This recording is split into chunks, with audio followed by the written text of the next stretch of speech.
coming back in the end of the summer. So anyway, we will see. So how are you doing with the practice? Last week, you know, we talked about I am the son or daughter of the lions, and I will not be disturbed by the foxes of my negative emotions. I will not follow them. That was the homework. Did you have an occasion to try? Yes, Ariella? I did. In quite a few, the easier ones, I succeeded. And the more challenging ones, I succeeded not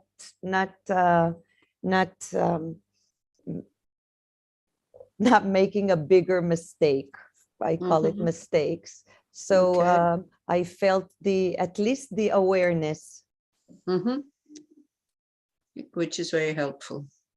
Good. Well, you know, I mean, as I said, it is not about, for us at the moment, it's definitely not about so much that we should not have negative emotions. I mean, we talked about this also in Alon's place, you know, this kind of total misconception that because you know antidotes and things like that, that you will not have negative emotions anymore. This is total illusion. But not to act on them and not to be carried away by them. This is, you know, and the more we have a great habit of, as Elisheva was saying, I noticed that I choose the easier choice of getting angry. It's habit, right? We're very, very habituated to follow these kleshas. And because because we're so habituated, we don't see them as kleshas. You know, our kleshas, if you practice for a while, they're not kind of exploding anger and being, you know, depressed that you need to take pills and stuff like that. It's not like that. They're they have become very, very subtle, and they're just as dangerous. Sometimes they're even more dangerous because they are so slight, and then we don't see it. And then we don't pay attention to them. This is the problem, you know. So it's good to have self-confidence and say, hey, I'm doing a good job and all this, but it's also necessary to see that, okay, I'm doing a good job, but I also make mistakes. And this is the self-confidence, you know, that's what we really have to be aware of. Self-confidence is you see your mistakes, you know, they're not destroying you, you just know where you have to pay attention, but you also see your qualities, you know, so don't think that you should not be happy about qualities you have. Of course, you know, everybody can do something better than others, and we don't have to hide this or ignore it or neglect it by thinking, oh, I'm a very good practitioner if I'm not aware of my qualities anymore. I mean, that would, again, this misconception. There's a lot of misunderstanding in how to practice and what is practice, and because it's so complex, the whole thing, and because there's nothing that is black and white. So this is why discussions are really important. And then, the chapter that we're looking at also, enthusiasm, and in enthusiasm he talks about mindfulness awareness again and again and again and again, actually throughout the whole text. It's really, really important. And we just need to, and you need both. You need the compassion side, but also the emptiness side. Because if you only have the compassion side, it becomes really heavy, the whole thing. And you get depressed. If you have then only the emptiness side, you become too flimsy. Kind of, but who cares? It's just all empty. And all I have to do is understand emptiness, and then the problem will be solved. It's not like that, because then we kind of fall into nihilism. So it's good to do both, both at the same time. But the goal is also very, very big. I mean, you will, as a Buddha, you will become omniscient, meaning you can see the minds of all sentient beings without having to think about this. You can just see it the same way now we can see a flower or whatever. And when you see a flower, you see the flower as a dependent arising. You see where the flower is coming from. You see the seed, the conditions, why it grew. You even see the future, that it will go out of existence and it will make more seeds and all this. And all this without thoughts. And this is the potential of our mind. So can you imagine how huge that result is? So when I asked you last time, you know, well, what will you do when you are a Buddha?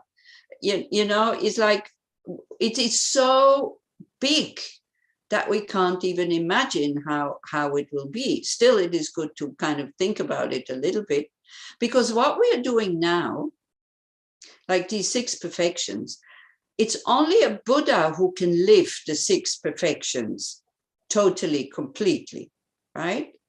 So what we do, we're training them in order to be able to do them spontaneously as a Buddha. You know, it's not that when you meditate on emptiness and you realize emptiness, then you become perfect in the 6 perfections. Yeah, we kind of train them now. So it's a bit like this, and it's a huge result. And of course, it will last a long time. You see, because everybody wants happiness, nobody wants to suffer. If that goal would be easy to attain, well, we would all be out of samsara long ago. You know, if it's just a matter of wishing to be free from suffering, everybody would be free from suffering. If it's just a matter of wishing to be happy, everybody would be happy. We wouldn't have to work so hard. And it is hard work, you know, what to do. But this is why also, you know, we look at this chapter, which is called Enthusiasm, where how to upkeep our steadfastness, diligence, perseverance, joyful effort, however you want to call it, how to keep it up. It's like you need these 4 factors. You need to have an aspiration. So the one of, you know, the first aspect of that aspiration is you understand that these kleshas, or the, you know, the disturbing emotions, are not, how to say, are not in the nature of our mind, although they feel very natural, but they're not. So we have to understand first that we don't need them. And not only that we don't need them, but we are not happy because we have them. So the aspiration is to be free of them. And what we talked about yesterday also, you see, we kind of this Bodhisattva training is very, very high. And sometimes we don't pay enough attention to the lower parts of the practice, that we first have to have an aspiration not to harm others. And we think we have it, but we don't. I mean, we might have it intellectually, but if somebody really gets on our nerves, or if somebody is really harmful, we don't have a spontaneous wish for them to be happy. I mean, I don't. Maybe you have, I don't know, you know. So again, it's really important that we are honest when we look at other sentient beings, that we check, you know, how do I feel towards them? Or when we are not disturbed when somebody else gets harmed, and sometimes maybe even happy, you know, we just have to think about your previous prime minister. Now he's, you know, he's kind of being charged, isn't it? And he has to go to court or something like that. So then look at your mind when you hear that he has to go to court and then maybe he's convicted, or I don't know. Look at your mind. You don't have to be sad about it, because it's good if these people are getting stopped, but also you shouldn't rejoice. Yeah, but this comes very spontaneous, isn't it? When somebody is doing such, you know, such a lot of harm as you think he has done, right? You are all, I think you're all convinced that he has done a lot of harm. Are you not? Or yes or not? Yeah, but there's just as many people, or maybe not as many, but there's some people who are totally convinced that he has done a lot of help. And then each of these, they only look at one side, and then we are convinced that we are right and the others are not. So these people who think they have done a lot of benefit, they're very sad that he's not prime minister anymore. And the people who think that he has done a lot of harm, they are very happy that he's not prime minister, and they're even happy if he has to go to jail. Now, I'm not saying jail is a good or a bad thing. Jail is just, you know, if jail would really be changing people's attitudes, well, you know, our world would be a wonderful place, and the jails wouldn't be so full, because then people change their attitudes and they're being released, and then they never do it again. But that's not what it is, isn't it? I mean, people have to understand from their own side that what they're doing is harmful. And then the wish, as I said, you know, the wish that we also have to develop, very strong wish, never ever to harm somebody voluntarily and then you not care about what we have done. We will harm others because we have kleshas, okay? But so this is why we have to develop this wish so that we have more strength and more energy to go against the kleshas. What do you think?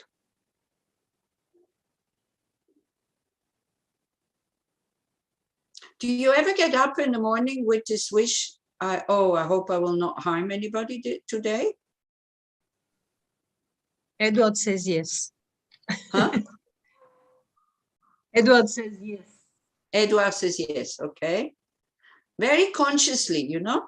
And then when you come home in the evening and you check, did I harm somebody? Wow, no, I didn't. How wonderful. Did I harm somebody? Yes, I did. Just to admit it.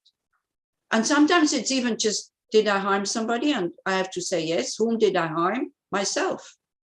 Because I gave in to the kleshas of attachment and, you know, unskillful behavior and stuff like that. And then once we have this, then is the, you know, the wish to benefit others. But otherwise, it just, you know, it doesn't really go together. Okay, shall we do some just coming here, awareness, meditation? Anila, Yeah. can I say something? Yes. What I meant was that when I'm looking on my anger, I see that something is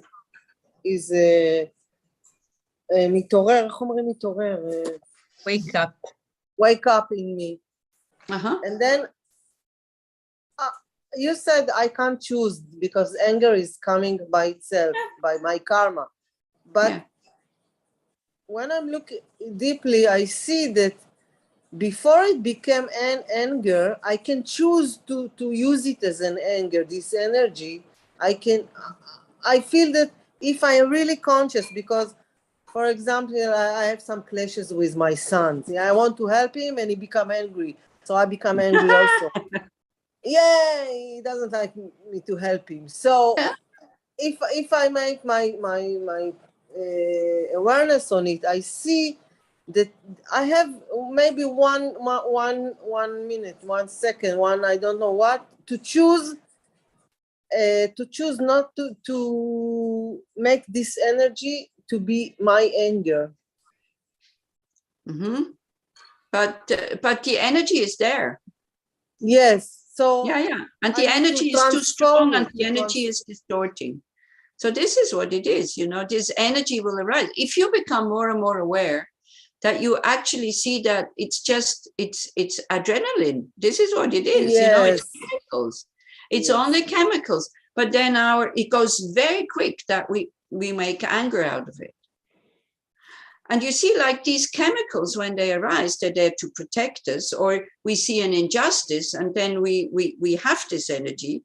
So if we're not making it into anger, but it goes very, very quick, yeah? So if you're not making it into anger that wants to harm, then it's actually quite helpful. Yeah, because we see an injustice and we know that we have to do something about it, or if we can't do anything about it, at least not to go into the story of getting more and more angry. You know, for example, also disgust. Disgust is there to protect us so that we're not eating something that is poisonous, for example.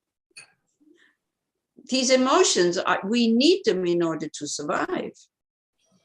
And also when you're young, when you're small, kind of, you need to have some secure attachment that you can become a healthy grown-up person, that then you can become independent of your parents. But as a fragile child, you need to have that secure attachment.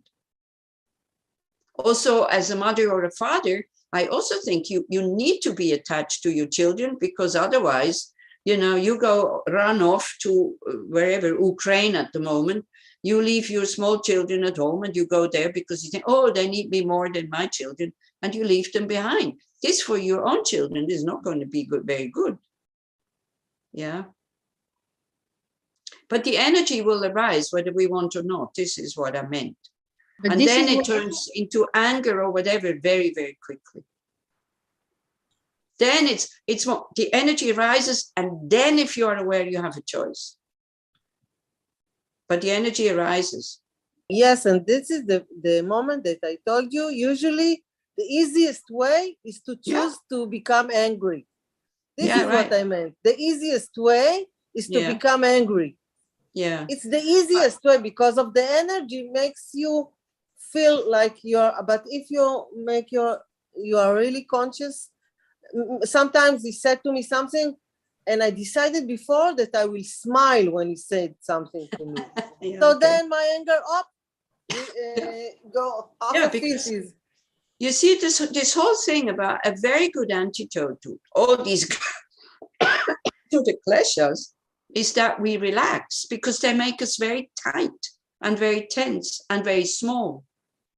Because then we see the situation like this, instead of seeing like left, right, back, forwards, go to the other side, then we only see it like going this, and it's very, very narrow.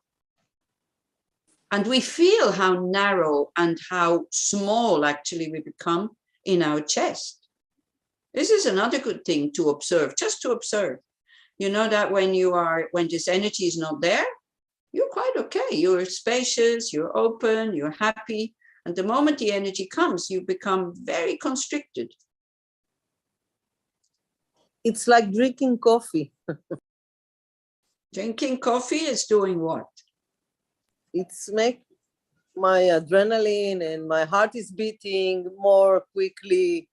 So and I am addicted to it. And I have to drink my coffee in the morning, one at least in a day. So it's the same. We become addicted. It's feeling that we want to feel it again and again. Yeah, exactly. This is what kleshas are all about. They have become our friends. You see, we use them as anger, we use as our protection, not consciously, but unconsciously. We think, we get stronger, we are somebody, so we think we are protected.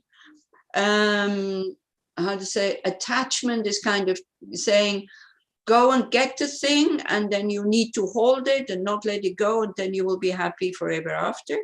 So that's also just a lie, because what we need to see that these energies, when they have the filter of the thought of attachment or anger or jealousy or arrogance, then they distort. They're not telling the truth, right? So then we have to see that it's not realistic. The picture that they're painting is absolutely not based on truth and is not realistic, but it looks like it's true. It's true, it's my truth.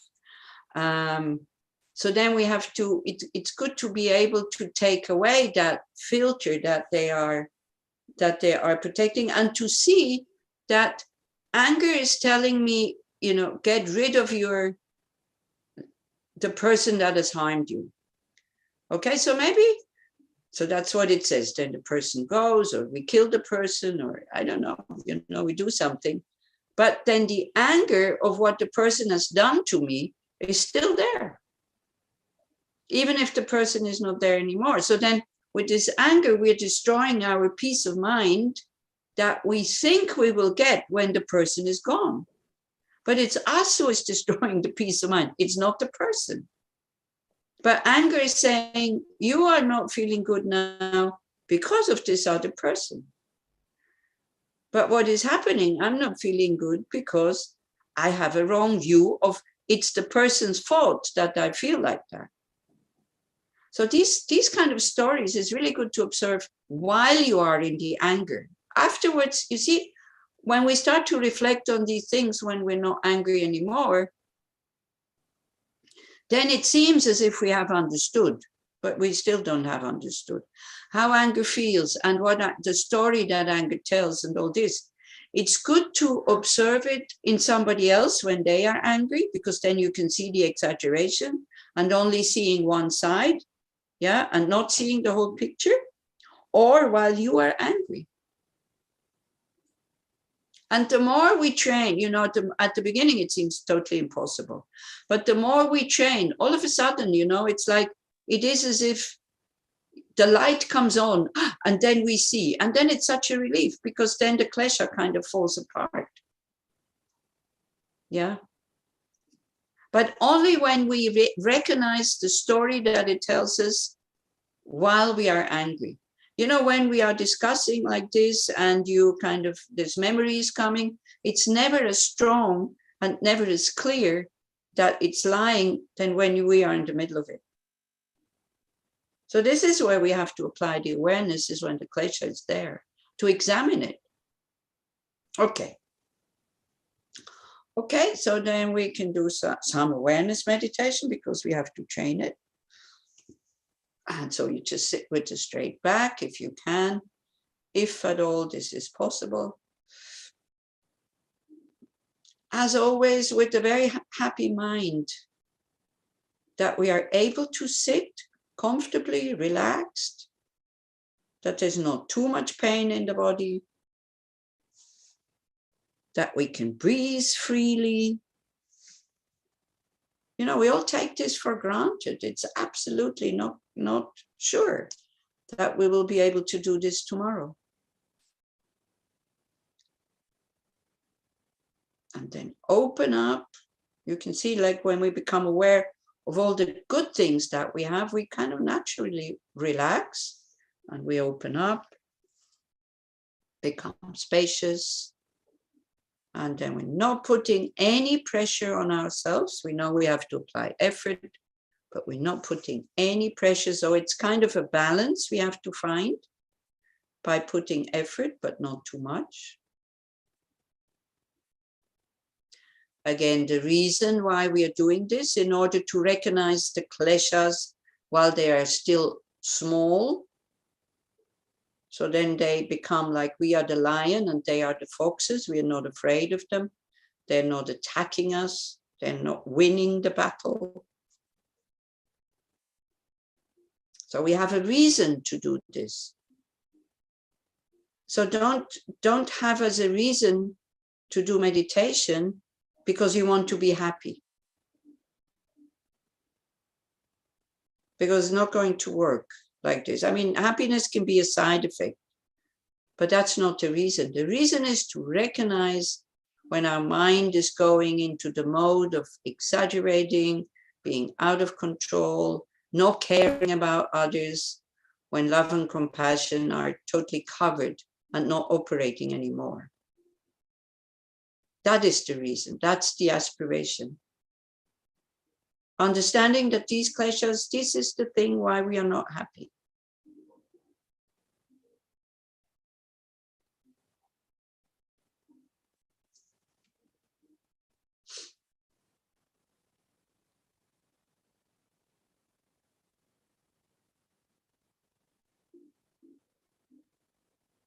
Otherwise, it's like, you know, going to the doctor because you want to be happy. You're not going to the doctor because you want to be happy. You're going to the doctor because you want to be free from the pain or the suffering.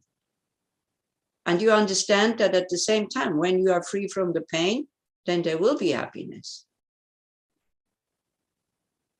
But the motivation is different. The aspiration is different. The effort is also different. It's very targeted. I'm doing awareness meditation in order to sharpen the mind to recognize even small kleshas, subtle kleshas, when they come up. Not to judge me, not to hate me, but in order not to collaborate with them, so that I'm not creating more negative karma for more suffering in the future. So that's the first part, or the first aspiration. When I recognize my klesha, I will be able to stop harming others. First of all, the first steps, not because of them, but because of me, to protect myself. This step is so important. And it's only the first step, so don't worry. We will make bigger steps afterwards.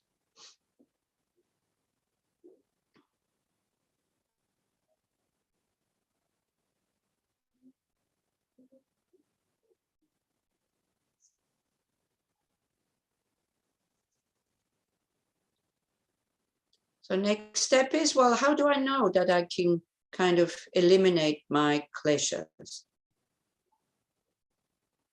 Because I'm looking at the Dharma, I'm looking at the methods of the Buddha, who has eliminated his kleshas.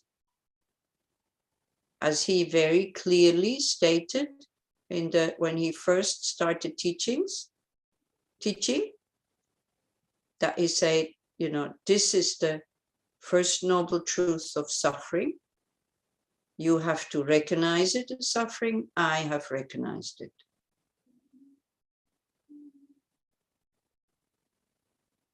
And he's not just talking about suffering of pain. He's also talking about suffering of change and the all-pervasive conditioned suffering. This is what we have to recognize as suffering. What we call pleasure, sense pleasures, the Buddha recognized the suffering of change because it always leaves us dissatisfied, wanting more.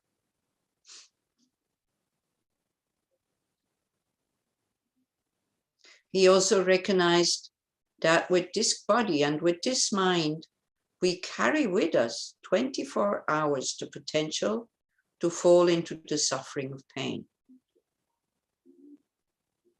And he called it the all-pervasive conditioned suffering. So he recognized these very subtle sufferings in order to get rid of it. We have to understand dukkha on a very deep level. Dukkha, dissatisfaction. We cannot live our values. It is not satisfying. We cannot live our limitless love and compassion because of the kleshas. It is not satisfying. We have self-centered attitudes. It is not satisfying. That's dukkha. And the causes for this is the second noble truth. He said, the origin of dukkha or suffering is the kleshas and karma. So then he said, this has to be eliminated. And then he said, I have eliminated it.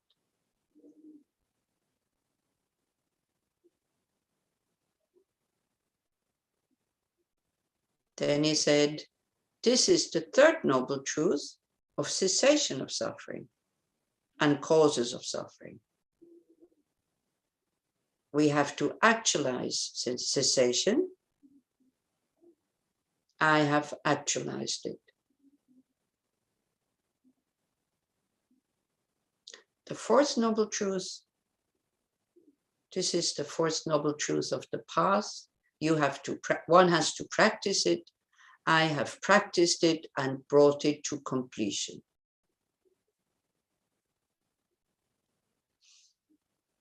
So then, we have to check, what is my attitude towards the Buddha? Do I believe all this? Do I trust it? Maybe trust is a better word.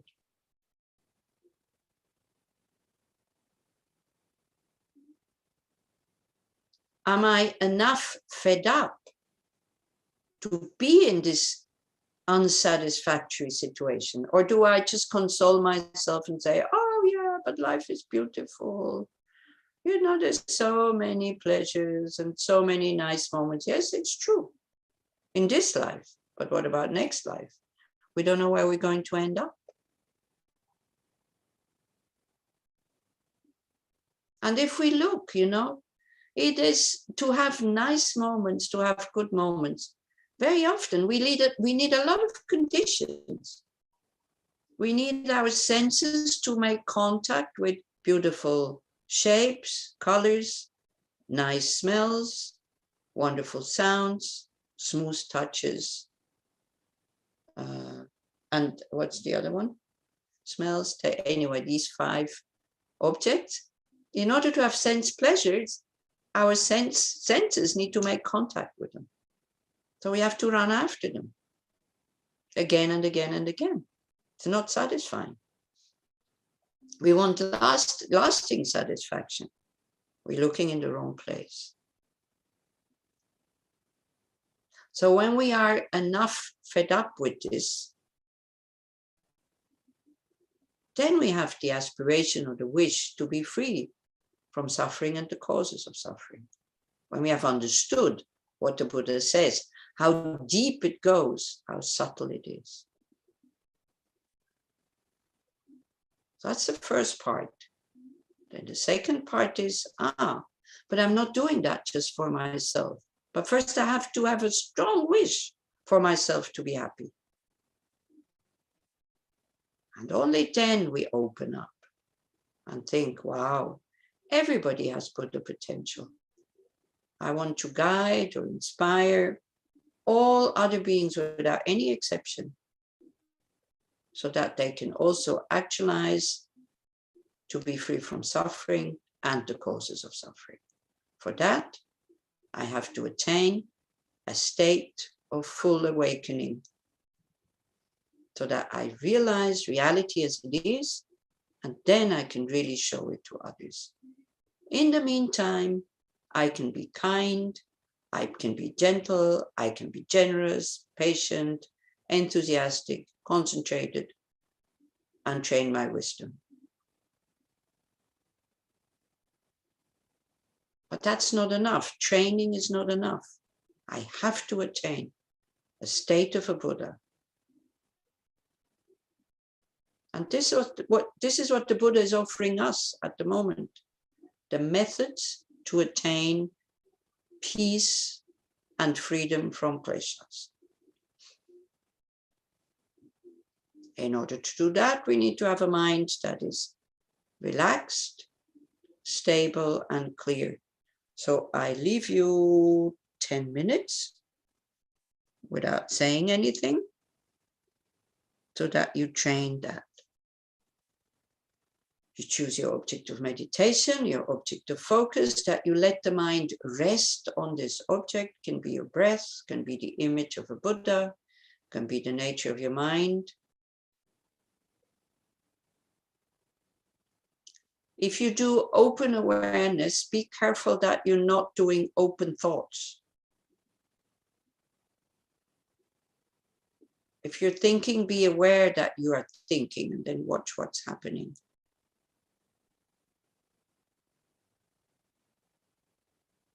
Just recognize at what level you are, what you need in order to be stable and clear, and then just do that.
So then to end the reflection, you know, when I said, do we ever have the thought, may I not harm anybody? So maybe think about people, you know, that you have contact with, people you dislike. You visualize them in the space in front of you. You visualize them sitting next to you, very close to you. And just watch your heart. It doesn't seem that there is a direct wish to harm them. But if we look how we treat them, you know, we don't pay attention to what they say. We don't really want to be near them.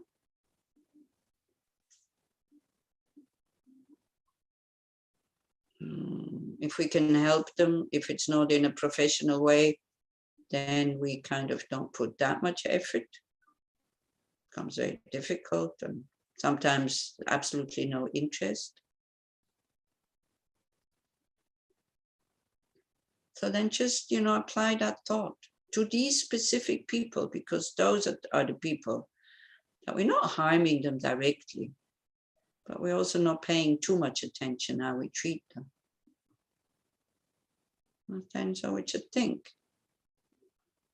this person, that person, may I be able to stop harming them by not respecting them, by ignoring them, or in whatever other way. And then just, again, check your heart. What kind of feelings arise when you have this thought? May I never, ever harm them.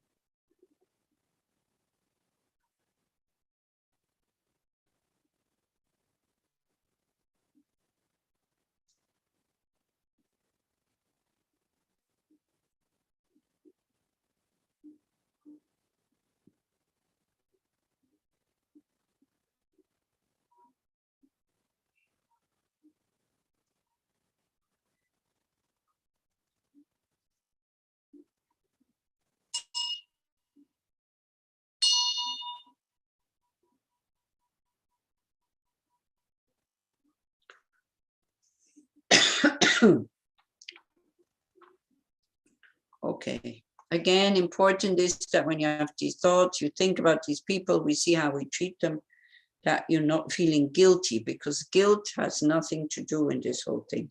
It doesn't get us anywhere. It's not helpful. I hope you have understood this. Yeah? That guilt is not helpful. Do you understand the difference between guilt and regret? Can somebody tell me what is the difference? Because regret we need to have. Yeah, otherwise nothing changes. Regret is taking responsibility, I think, whereas being angry at yourself that you did something wrong is making, you know, it's continue the same thing. Okay, so taking responsibility means what? Means accept the fact that this happened and think, contemplate about it. And maybe next time when it happens, you'll be able to stop it before it gets bigger. Okay. Anybody else would like to say something? Yes, I'd like to say something about guilt. I think that guilt is dead end. Guilt is dead end. Yeah, you have nothing to do with it. I mean, you're stuck with it. And regret, you have a lot to do when you have regret. Exactly. You can do things. So it's... Yeah, usually they say guilt is going into the past. And as you say, this is a dead end because you cannot change the past. Whereas regret thinks about, okay, what can I do now to amend it? Right? Or Thich Nhat Hanh says, you know, feeling guilty is like, you know, sitting here and hoping for a better past. It's impossible. Yeah. So whereas regret is thinking about, okay, to learn from the mistakes that we're making. Okay, so we continue with the text because we have today and then next time and one more time, and then we should be finished with this chapter. So we're coming to the fourth of these to the third, sorry, to the third of these 4 factors to keep our enthusiasm, which is joy. Yeah, we did aspiration at the beginning, then we did steadfastness, and especially in the steadfastness was self-confidence in actions, in ability actions, and negative emotions. And now we come to joy, which is here. It starts from verse 63 and goes to verse 66, where he kind of points out what joy is and how beneficial joy is. So it's just like those who yearn for the fruits of play. A bodhisattva is attracted to whatever task he may do. He never has enough. It only brings him joy.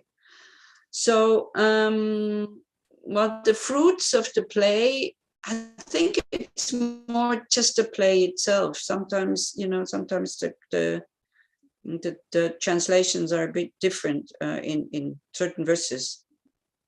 Like, because I have another translation here, which is like those who take great pleasure in their play. So it's not about the fruit, it's about the play itself. Like, for example, they say the path is the goal, right? Have you ever heard that? Yeah, right. So you shouldn't think too much about the goal. It's the path. So if we bring joy to the path, then the goal will be good already. If we bring kind of a sense of duty, oh, this is difficult, and oh, this is heavy. I mean, how can the result be joyful if already now we think it's so heavy and it's so difficult? So, Akeshitashi said, when you do Bodhisattva's deeds, you shouldn't take them like a duty, you should take them like a hobby, he says. You know the word hobby?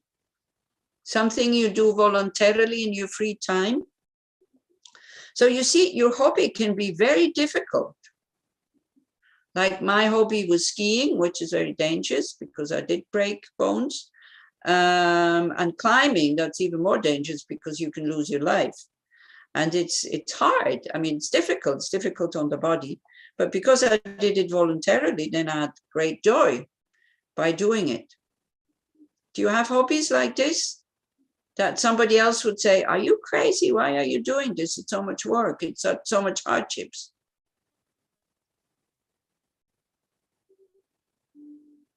Do you? No? Nobody? Not like skiing, you go running, but maybe. You go running, isn't it? Yes, running or riding bicycle. Yeah. Okay. So it's hard, you have to sweat and you have to breathe and you have to make effort, but there's joy. So do you think in, our task as bodhisattvas to serve others, there can be just as much joy in that? Do you think? Yes, no? Mm-hmm. Yes. Yes. And it's really good to see that for some people, for a very limited amount of people, the joy is already there serving them. Unfortunately, it's very limited. So our task is to make this limitation, to make it bigger. Okay, so just like those who yearn for the fruits of play or who have a lot of joy playing, a bodhisattva is attracted to whatever tasks he may do.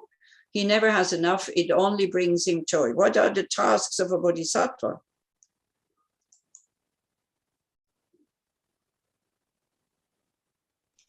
To benefit others.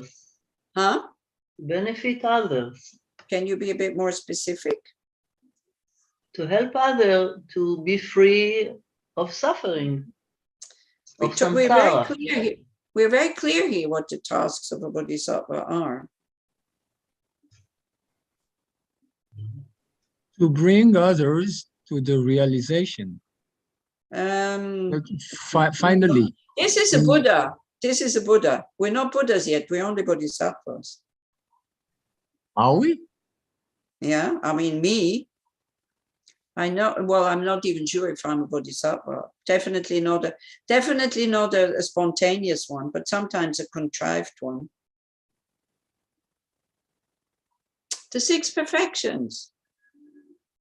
These are the tasks of a Bodhisattva. Yeah. Generosity, ethical conduct, patience, enthusiasm, concentration, wisdom. So the task of a Bodhisattva is actually, when you say benefiting others, we benefit others in order to have the merit to attain full awakening. So the task of a Bodhisattva is to become a Buddha and then lead others to the state of full awakening. Okay?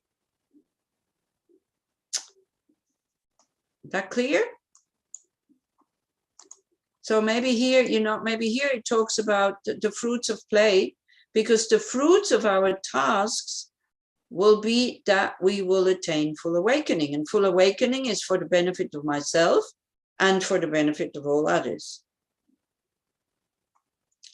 Okay, then although people work in order to be happy, it is uncertain whether or not they will find it, happiness. But how can those who work itself is joy find happiness unless they do it? Well, this is a bit complicated here.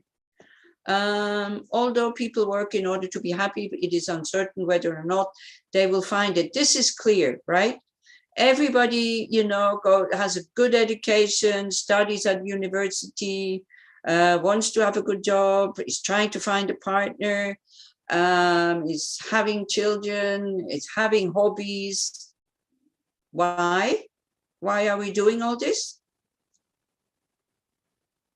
To be happy. Yes. Is it certain that if we have a very good job, that, the dream job that we wanted, is it certain that if we get the dream partner that we wanted, if it's certain that if we have children that we wanted, that we will always be happy? Okay. So, but we do a lot of these worldly things because we want to be happy, but it's not certain. But how can those whose work itself is joy find happiness unless they do it? So if you find joy in what you are doing, like in your task of going to the university, of finding a partner, of having children or whatever, the joy should come in the work, then the result will also be happiness. Okay? So we have to do it. Is that more or less clear there? Or my translation, the other translation is, people labor hard to gain contentment. That's a good one, because I prefer contentment and happiness. Though success is very far from sure. How can they be happy if they do not labor? Those whose joy in the work itself.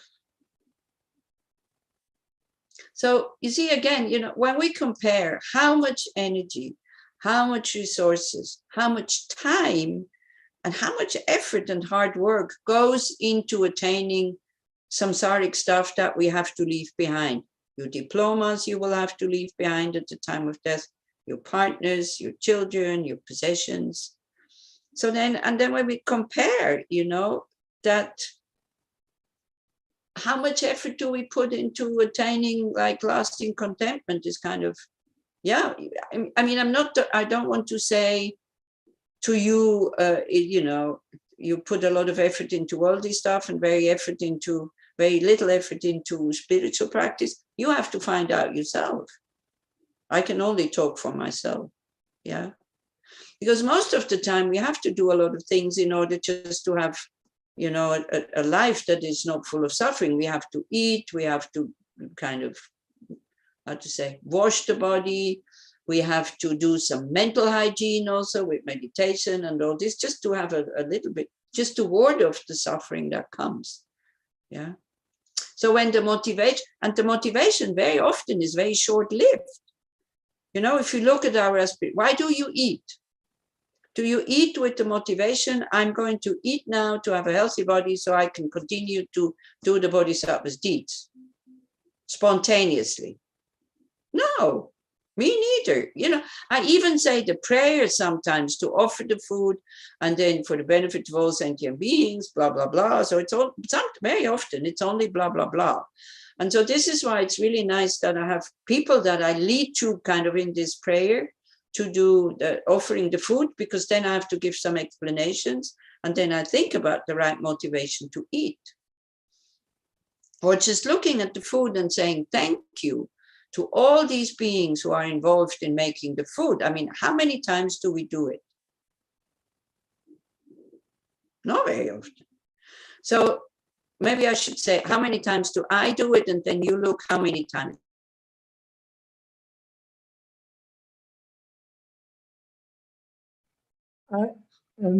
Anila, do you hear me? כן, אבל היה לי לוסנג הלך הקשר. אוקיי.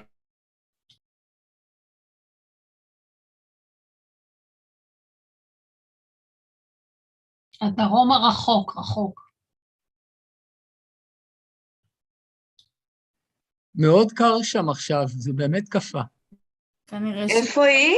איפה היא עכשיו? בעין הבשור?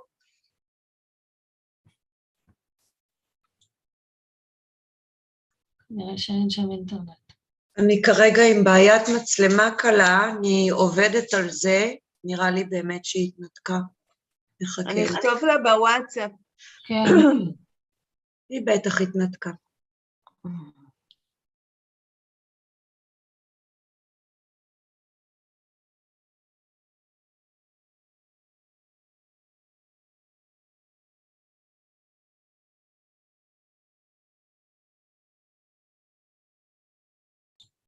היא כתבה, I'm going out and then continue back, and then coming back.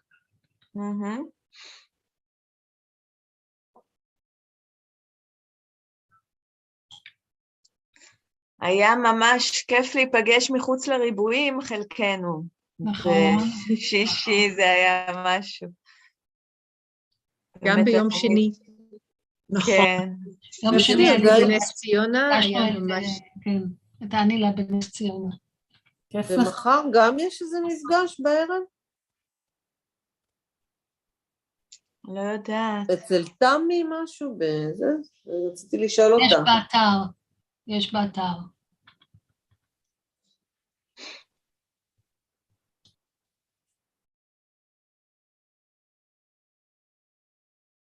חבל שלא נמשיך, עד ספטמבר בעצם. זה יחסר. טוב, יש עוד הרבה שיעורים שלא ראינו, אפשר כל יום רביעי להיכנס ליוטיוב. זה ככה, 8 ימי רביעי, זה כבר נהיה סטינג כזה, ועבודה משבוע לשבוע. אולי אפשר להציע משהו, אולי אנחנו נחזור על השיעורים וניפגש פעם בחודש ונדבר על זה? יכול, אני אשמח. גם אני, זה יכריח אותנו לחזור על החומר. נכון. יש עוד מפגש אחד ואז הפסקה? כן. הבנתי נכון?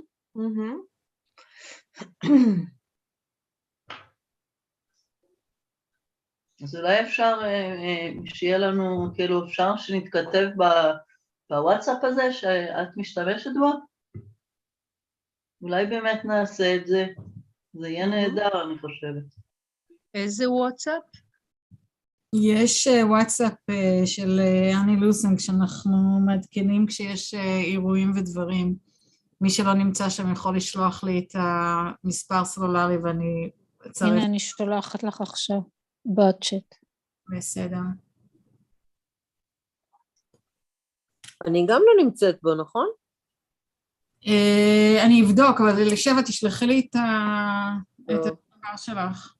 זו קבוצה נורא נורא גדולה, נראה לי שהרוב לא פה. את הרוב אפשר כאילו להשאיר קבוצה מצומצמת של אלה. כן, או לשאול מהקבוצה מי רוצה להצטרף. אנשים הם צופים דרך היוטיוב, המון אנשים מהקבוצה האמת היא נכון. אבל אולי אפשר לעשות וואטסאפ חדש עם אלה שרוצים להיפגש. כן. אפשר ביוטיוב, סליחה, בקבוצת הוואטסאפ הרגילה, להגיד שממשיכים להיפגש אחת לשבוע ולכתוב כל פעם על איזה פרק. נראה לי דלית שזה לא יחזיק אחת לשבוע, אבל לעשות את זה אחת לכמה שבועות ולהגיד על איזה פרק נפגשים. נגיד על פרק 6. אחת לחודש? כן. ומי ינחה את השיעור, את החזרה, בכל זאת צריך איזשהו מנחה, לא? דינה. אני אדבר. נטע נודבת. לא יודעת, נראה איך זה ילך.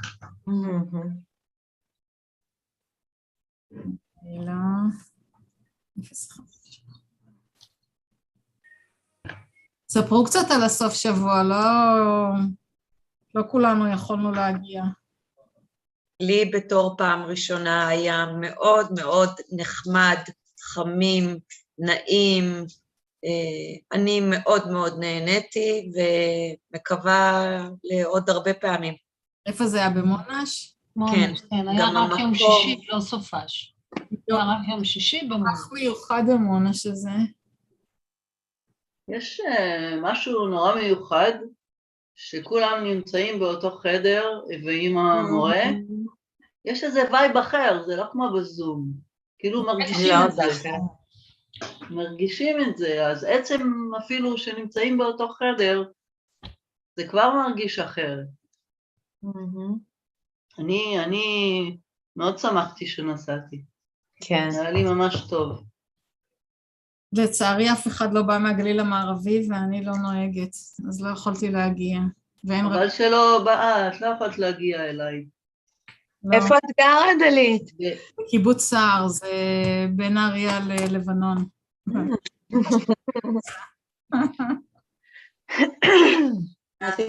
לא. מה שנקרא כתבנו בשטח.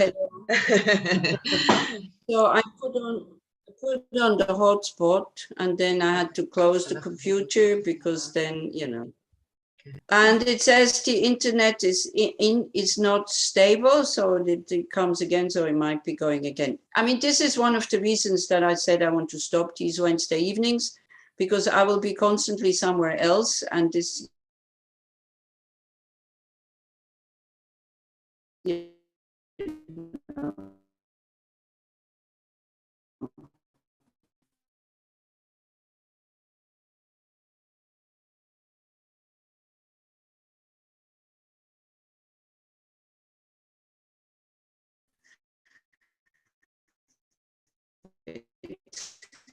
אריאלה, את במיוט.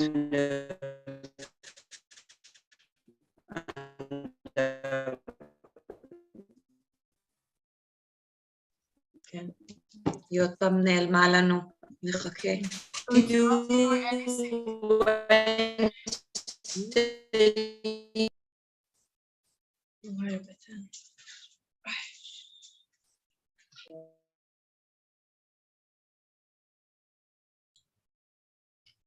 עם הבשור זה יותר גרוע מתקשורת עם שוויץ.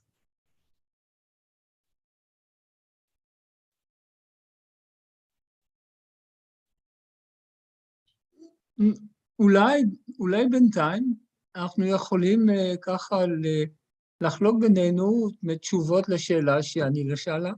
מה היא שאלה? אני כבר לא זוכרת. טוב, את מאתגרת אותי כאן. חשבתי שתקפת אותי. מה היא שאלה? אני חושב שהיא שאלה, שהיא נתנה את הדוגמה, מי כאשר אנחנו אוכלים, מי חושב שזה כדי לעשות טוב לאחרים, זה to benefit others, באותם מעשים קטנים, יומיומיים שאנחנו עושים, אני אוכל כדי לחיות, כדי להיות of benefit to others. מי חושב על זה? אני חושבת שהשאלה של אדוארד הייתה, מי כשאוכל חושב, מודה לכל אלה שעשו בשביל האוכל שלי. זה מה שהיא אמרה, על זה מודים. על זה מודים. לפחות זה היא אמרה. לפחות זה, כן. לפחות זה, כן. ומתי, ואם אנחנו עושים את זה ביום יום? אז אני מודה שאני עושה את זה רק כשהיא מזכירה לי. בדיוק רציתי להגיד שאני עושה את זה בסופי שבוע של בודהיזם. אז זהו, הזכרתם קודם את הסופי שבוע של בודהיזם, ואני זוכרת שבפעם הראשונה שהגעתי לאחד המפגשים האלה, שזה היה לפני, לא משנה, הרבה שנים, אני זוכרת שנורא התרשמתי, כשכולם אכלו ביחד את אותם מתרגלים ותיקים, שכל תנועה שלהם הייתה מאוד מחושבת ומדודה, וכל ביס שלהם היה עם תפילה ואיזושהי הודיה למשהו, ואני זוכרת שזה השפיע עליי כל כך עמוק לקחת בצורה מודעת, אבל עוד פעם, זה בסופי שבוע, באמצע, כשעושים סופי שבוע של דרמה, אבל לבד כשאני לבד, ממש לא מצליחה להגיע לזה. אני יכול לחלוק את מה שאני עושה. למדתי את זה זו מסורת יומיומית, אפילו 3 פעמים ביום לפחות, של כמעט כל היפנים. המסורת היפנית אומרת שלפני האוכל, הרבה דתות אומרים מודים לאלוהים, או מה שלא יהיה, מברכים לפני האוכל, אבל ביפן אתה יכולה להחזיק את זה הם עושים ככה, איתדקימאס, עכשיו איתדקימאס אומר אני מקבל, בצורה מאוד מנומסת. ובמילה הזאת צריך לרגע לחשוב, אני מקבל מכל מה שהיה מעורב, להביא את האוכל שאני הולך לאכול. וכל אחד יחשוב מה שהוא רוצה, בשרשרת האינסופית הזאת, שגרמה לכך שעכשיו אני אוכל. זה לוקח רבע שנייה, זה מחדד את המחשבה, וזהו. אני משתמש בזה יום-יום, אני מוצא את זה מאוד, נגיד, נגיש, מאוד פשוט ומאוד לעניין. זה מקסים. זו הוקרת התודה שאנחנו אמורים לשמור. ממש יפה. אתה יכול לחזור על זה רק בקצרה? Can you hear me now? Hi, Anila. Yes. Yes. Hello. So I don't know how long it will last because it says like the connection is very not stable. The hotspot didn't work at all. And anyway, so this is why I said, it's going to be the second last meeting on Wednesday because it will be like this in the future because I'll be moving around a lot. And I don't know, places where there's no proper internet connection. And so like this, so we tried to continue because I had to shut down the computer. So I have to kind of go get the text again.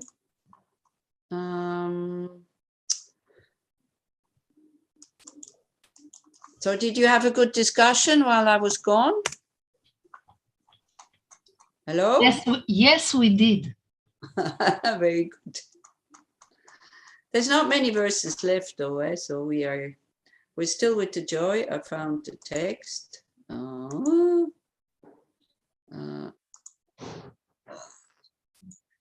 Yeah, there we go.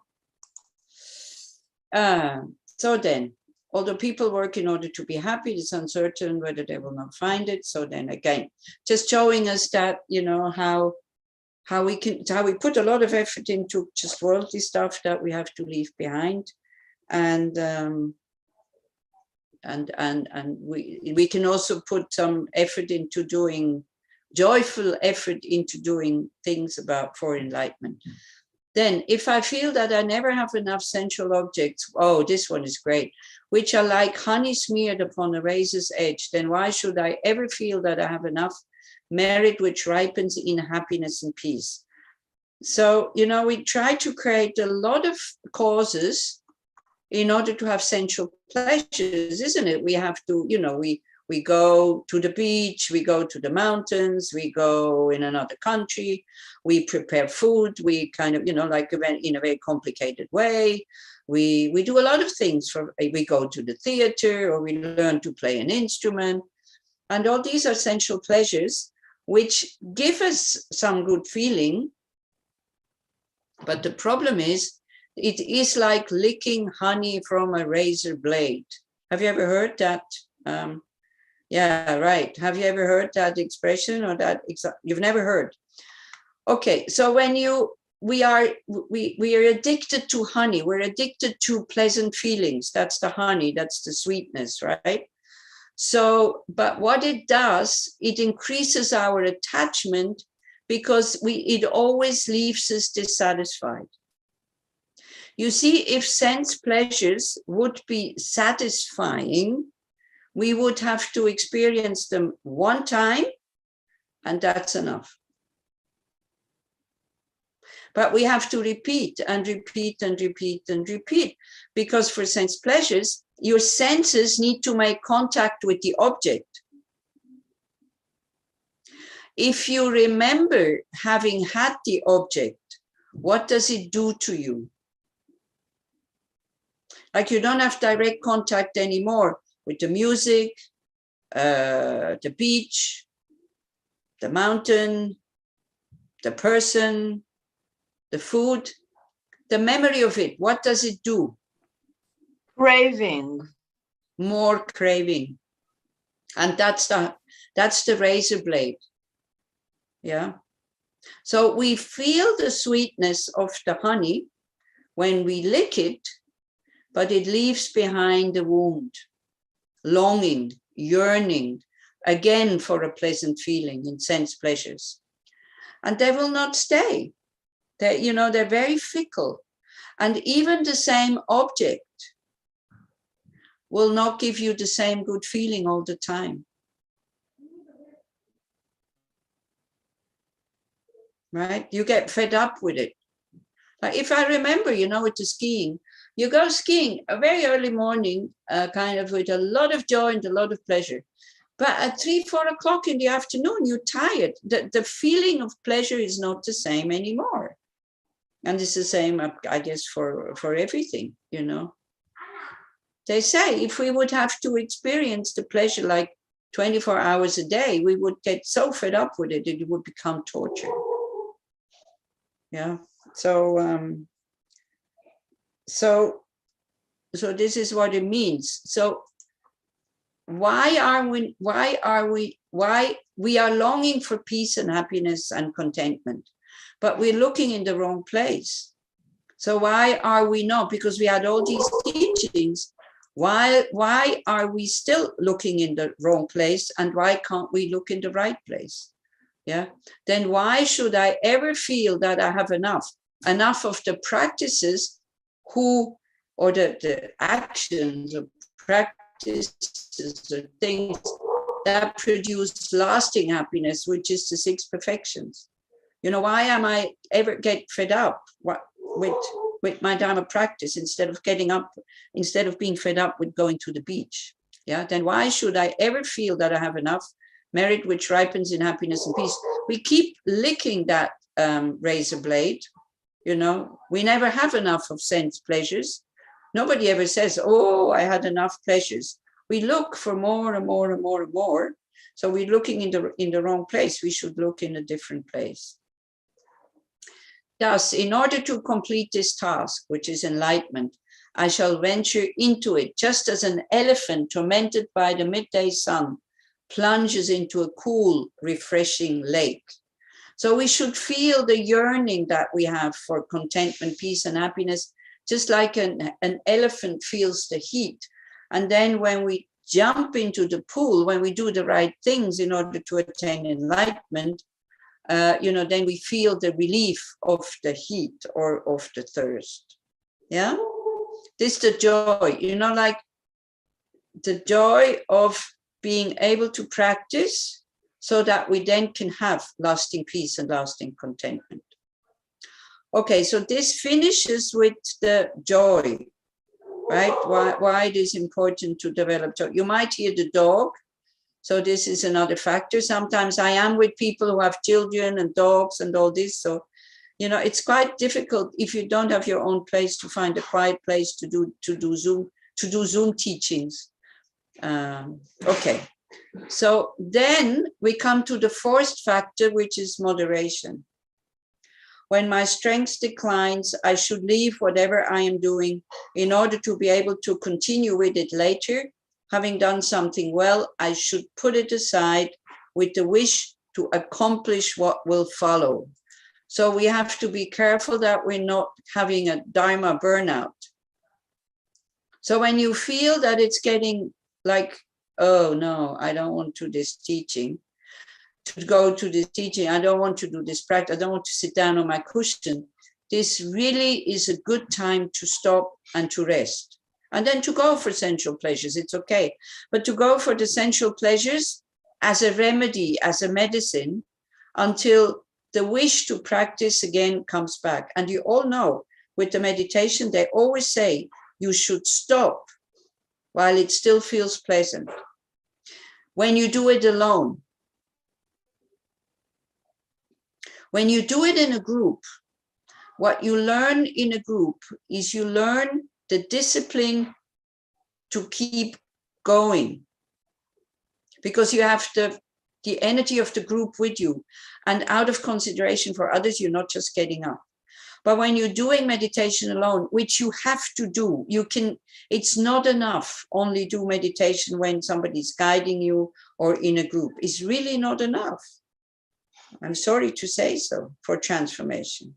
You need to start having a daily meditation practice, even if it's just 2 minutes, but it needs to be daily.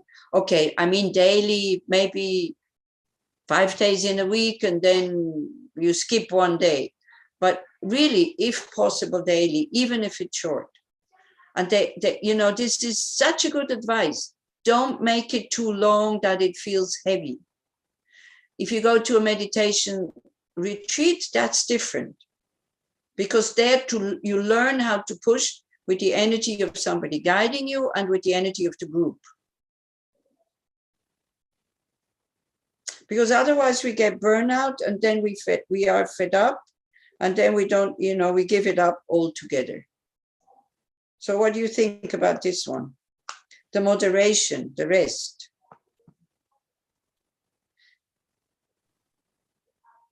I totally agree. I took maybe a couple of 10 days, 2 weeks, some months ago, when I started to feel that it was too much. Yeah, it's very good, especially with the Zoom. All of a sudden we feel like vomiting. It's too much. We can't hear it anymore. Then it's really, really, really time to stop.